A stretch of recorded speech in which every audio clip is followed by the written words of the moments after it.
Friends, അപ്പോൾ ഇൻട്രൊഡക്ഷനും കാര്യമൊന്നുമില്ലാതെ നമുക്ക് വീഡിയോയിലേക്ക് പോകാം. ഇന്നലെ വടകരയിൽ ടാറ്റയുടെ നെക്സോൺ ഒരു കാറ് നിന്ന് കത്തുകയുണ്ടായിരുന്നു. നമുക്ക് അതിന്റെ വീഡിയോ ഒന്ന് ആദ്യം കണ്ടിട്ട് വരാം. ഇപ്പൊ നിങ്ങൾ വീഡിയോയിൽ കാണുന്നത് പോലെ കാറിന്റെ അകത്തുനിന്ന് പുകയും കാര്യങ്ങളും ഒക്കെ വരുന്നത് കണ്ട് ആളുകൾ ഓടിക്കൂടുകയും അതിനകത്ത് ഒരാളുണ്ടെന്ന് മനസ്സിലാക്കുകയും അദ്ദേഹത്തെ രക്ഷിക്കാൻ വേണ്ടി കാറിന്റെ വിൻഷീൽഡും സൈഡിലെ വിൻഡോസും കാര്യങ്ങളും എല്ലാം അടിച്ചു തകർക്കുകയും ഒക്കെ ചെയ്യുന്നതാണ് നമ്മളിപ്പോൾ കണ്ടുകൊണ്ടിരിക്കുന്നത്. എന്തായാലും അദ്ദേഹത്തെ സേഫായിട്ട് രക്ഷിക്കാനായിട്ട് സാധിച്ചിട്ടുണ്ട്. അദ്ദേഹത്തെ ഇപ്പോൾ ഹോസ്പിറ്റലിലേക്ക് മാറ്റിയിരിക്കുകയാണ്. ഈയിടെയായിട്ട് നമ്മുടെ നാട്ടിൽ സ്ഥിരമായിട്ട് പല സ്ഥലങ്ങളിലും കാറുകൾ കത്തുന്നതായിട്ട് നമുക്ക് കാണാറുണ്ട്, അല്ലേ? ഇതെന്തായിരിക്കും കാരണം? MVD ആണെങ്കിൽ ഏത് വണ്ടി കത്തിയാലും ഓടി വന്നിട്ട് പറയുന്നത് മോഡിഫിക്കേഷൻ കാരണോ, എക്സ്ട്രാ ഫിറ്റിംഗ് കാരണോ, ഇതാണ് അവർക്ക് പറയാനുള്ളത്. എന്നാൽ എനിക്ക് മനസ്സിലായ ചില കാര്യങ്ങൾ ഞാൻ പറഞ്ഞുതരാം. ഇതൊന്ന് ശ്രദ്ധിച്ചാൽ ചിലപ്പം നമ്മുടെ ഫാമിലിയിൽ ഇങ്ങനെ ഒരു ആക്സിഡന്റ് ഇനി ഉണ്ടാവാതെ നമുക്ക് നോക്കാൻ പറ്റും, അല്ലേ? നമ്മുടെ നാട്ടിലെ പെട്രോളിനകത്ത് എഥനോൾ മിക്സ് ചെയ്യാറുണ്ട്. എഥനോൾ എന്ന് പറയുമ്പോൾ ഇപ്പോഴത്തെ പെട്രോളിന്റെ പ്രൈസ് കാര്യങ്ങൾ പുറത്തുനിന്ന് നമ്മൾ ഇമ്പോർട്ട് ചെയ്യുന്നു. അപ്പോൾ ഇതിന്റെയൊക്കെ അളവൊന്ന് കുറയ്ക്കാൻ വേണ്ടിയിട്ട് എഥനോളിനെ പെട്രോളിനകത്ത് മിക്സ് ചെയ്യാറുണ്ട്. ഒരു 10% ആണ് ഇപ്പം മിക്സ് ചെയ്യുന്നത്. ഈ എഥനോൾ എന്ന് പറഞ്ഞു കഴിഞ്ഞാൽ നമ്മുടെ നാട്ടിലെ ഗോതമ്പ്, ചോളം അല്ലെങ്കിൽ ഷുഗർ, മറ്റേ കരിമ്പൊക്കെ ഇതിനകത്തുനിന്ന് ഉണ്ടാക്കുന്ന ഒരു പ്രോഡക്റ്റ് ആണ്. പെട്രോളിനെ വെച്ച് കമ്പാരിറ്റീവ്ലി ഇതിന് പ്രൈസും കുറവാണ്. ഇത് മിക്സ് ചെയ്ത് കഴിഞ്ഞാൽ വാഹനങ്ങൾ ഓടിക്കാൻ വലിയ ബുദ്ധിമുട്ടുകളും പ്രശ്നങ്ങളും ഒന്നും ഇല്ലാന്ന് കുറെ റിസർച്ചുകളൊക്കെ നടത്തിയിട്ടുണ്ട്.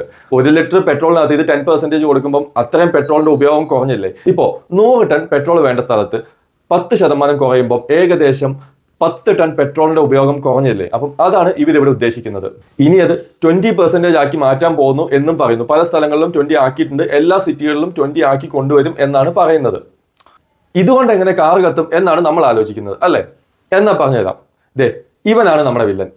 ഇവൻ എന്താ ചെയ്യുന്നതെന്നല്ലേ ഞാൻ പറഞ്ഞുതരാം.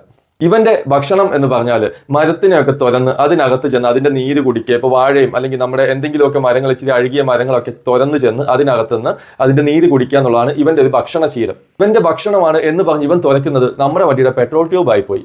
ഈ പെട്രോൾ കടന്നു പോകുന്ന ട്യൂബുകളെല്ലാം ഇവൻ തുരന്ന് വെക്കും. എന്നിട്ട് ഇവൻ അതിനകത്ത് കയറി പെട്രോൾ കുടിക്കുകയും ചെയ്യും. അവിടെ നിന്ന് ചത്തും പോകും. ഇതുകൊണ്ട് പ്രോബ്ലം നമുക്കല്ലേ?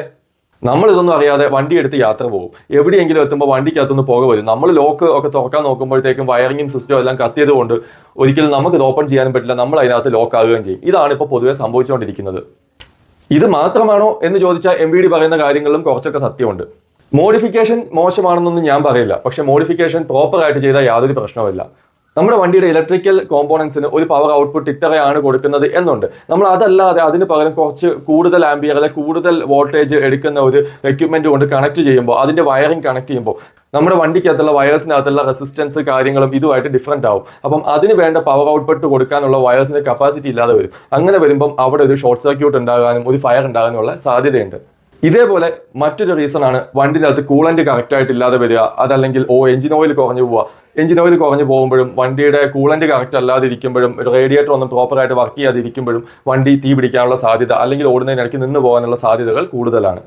മറ്റു ചില ആൾക്കാരുടെ ഒരു സ്വഭാവമാണ് വണ്ടിക്കകത്ത് വാർണിംഗ് ലൈറ്റ് കാണിച്ചാലും വണ്ടി കൊണ്ട് സർവീസ് സെന്ററിൽ കാണിക്കൂല. അവർ പറയും, ഇനി 100 കിലോമീറ്റർ അല്ലേ ഉള്ളൂ, 200 കിലോമീറ്റർ അല്ലേ ഉള്ളൂ, സർവീസിന്റെ ടൈം ആകാൻ ആ ടൈമിൽ അങ്ങ് കാണിക്കും. അങ്ങനെ ഒരിക്കലും ചെയ്തത് നമ്മുടെ ഫാമിലിയൊക്കെ ആയിട്ട് യാത്ര ചെയ്യാനുള്ളതാണ്. അതുകൊണ്ട് ഇതൊട്ടും സേഫ് അല്ല. ഒരു അപകടം ഉണ്ടായി കഴിഞ്ഞിട്ട് നമുക്ക് ചിന്തിക്കാൻ പിന്നെ ടൈം കിട്ടില്ല.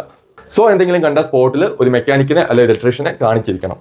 എല്ലാം അവോയ്ഡ് ചെയ്യാൻ നമ്മൾ ചെയ്യേണ്ട കാര്യം, ആദ്യം നമ്മൾ ട്രാവൽ ചെയ്യുന്നതിന് മുന്നേ എന്തെങ്കിലും ഒരു വണ്ടിയുടെ അടുത്തേക്ക് വരുമ്പോൾ ഒരു സ്മെല്ലോ കാര്യങ്ങളോ നമുക്ക് തോന്നുന്ന ഒരു പെട്രോളിന്റെ സ്മെല്ല് ഉണ്ടെന്ന് വിചാരിക്കുക. അല്ലെങ്കിൽ ജസ്റ്റ് നമ്മൾ വണ്ടിയുടെ എഞ്ചിൻ ബാക്ക് ഒന്ന് ഓപ്പൺ ചെയ്ത് മറ്റേ ബോണറ്റൊക്കെ ഒന്ന് ഓപ്പൺ ചെയ്ത് ഫുൾ ഒന്ന് ചെക്ക് ചെയ്യുക. എന്തെങ്കിലും അൺയൂഷ്വൽ ആയിട്ടുണ്ടോ അങ്ങനെയൊക്കെ ഒന്ന് ചെക്ക് ചെയ്യുക.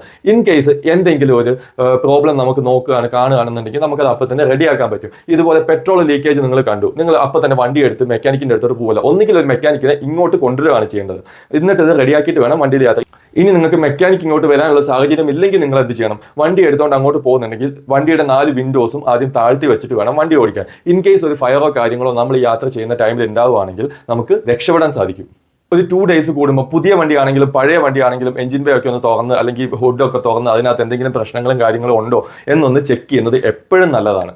ഈ വീഡിയോ നിങ്ങൾക്ക് ഇൻഫോർമേറ്റീവ് ആയിട്ട് തോന്നുവാണെങ്കിൽ നിങ്ങൾ നിങ്ങളുടെ ഫാമിലിയിലുള്ള ആളുകൾക്കും കൂടെ ഷെയർ ചെയ്യുക. അവരും ഈ കാര്യങ്ങളൊക്കെ ശ്രദ്ധിക്കട്ടെ, ഇനി ഒരു അപകടം ഉണ്ടാകാതിരിക്കട്ടെ. അപ്പോൾ അതുകൊണ്ട് നിങ്ങൾ മാക്സിമം ഈ വീഡിയോ എല്ലാ ആളുകളിലേക്കും ഒന്ന് ഷെയർ ചെയ്തെത്തിക്കുക. പിന്നെ ഇതെൻ്റെ ആദ്യത്തെ വീഡിയോ ആണ്. പല മിസ്റ്റേക്കുകളും ഉണ്ടാവും, പല കാര്യങ്ങളും ചിലപ്പം തെറ്റുകൾ ഉണ്ടായിട്ടുണ്ടായിരിക്കും. എല്ലാം ഒന്ന് ക്ഷമിക്കുക. അടുത്ത വീഡിയോയിലേക്ക് കൂടുതൽ നന്നാക്കാൻ ഞാനും ശ്രമിക്കും. വീഡിയോ കണ്ട എല്ലാവർക്കും താങ്ക്